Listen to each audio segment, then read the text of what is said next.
Christopher Stevenson. Who's older, Enki or Enlil? Please explain the relationship between the two. Thanks, Billy.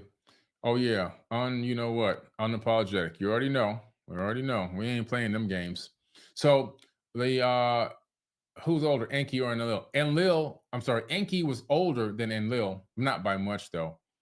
And Enki had a higher ranking number than Enlil, but for whatever reason, the Earth was named after Enki because his name is Ea Enki. Ea is the first two digits of his name in caps, and Enki, ki, we know that in ancient Sumerian tongue means earth. So the earth, Ea, and earth, ki, came together to make the name Earth for the planet.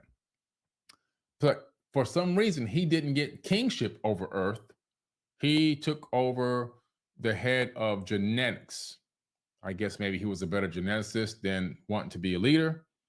But it doesn't really say, there's no tablet that clearly says why Enlil, who had a lower rank than him, ended up superseding him and becoming the leader of the planet. So it's pretty interesting to how it happened. Nobody really knows. But Enlil then did that. They're brothers. Enlil and Enki are brothers, and their father is Anu. And, they both had kids.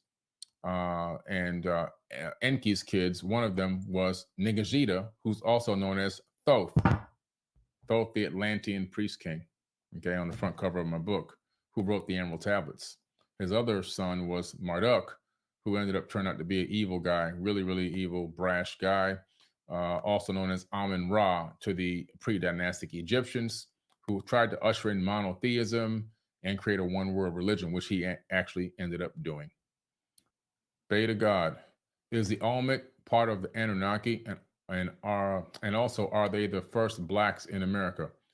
Good question. So I don't know if they're the first blacks in America, but I do know that according to these tablets, what was going on with Thoth and his brother Amun-Ra, aka Marduk, they were having a lot of battles, clashes, hard clashes too. They were fighting, and they were going to war nonstop because Thoth wanted to help humans and help them rise up to higher levels of consciousness, and Marduk only wanted he wanted to masquerade as a god and have humans praying to him and waiting on him and serving him and keeping them dumb, and he would kill them from time to time if they made too much noise and all this kind of crazy stuff. So they were clashing nonstop, and so Enki told Thoth, he says, "Look, let me try to deal with him. You go to the other side. Go over to the other side of the world and start a civilization over there." So he left and went to Mesoamerica. That's the North and South Americas.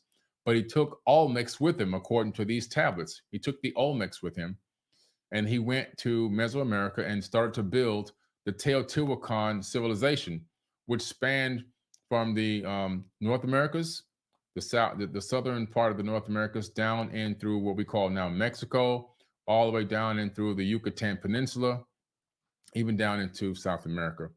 And so this civilization was built by Thoth and the Olmecs. So he took Africans with him, black Africans from Africa, which Egypt is in Africa, if you didn't know, and brought them to Mesoamerica and began to build these civilizations. The Mayans and the Aztecs and the Incas built absolutely nothing. They built nothing.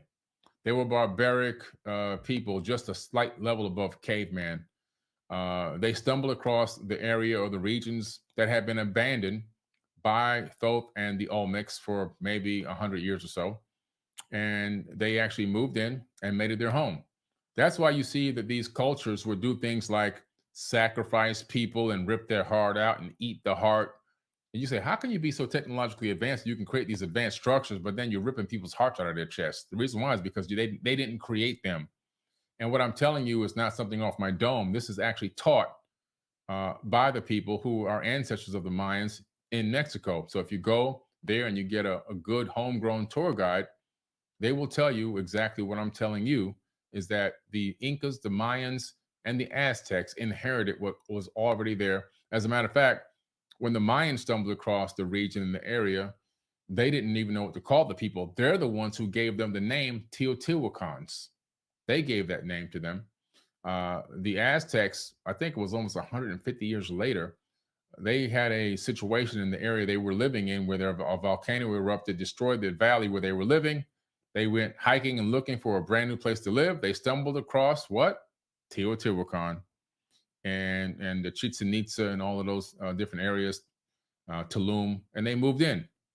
And so, you know, they took over, and it's all about just inheriting what was already there.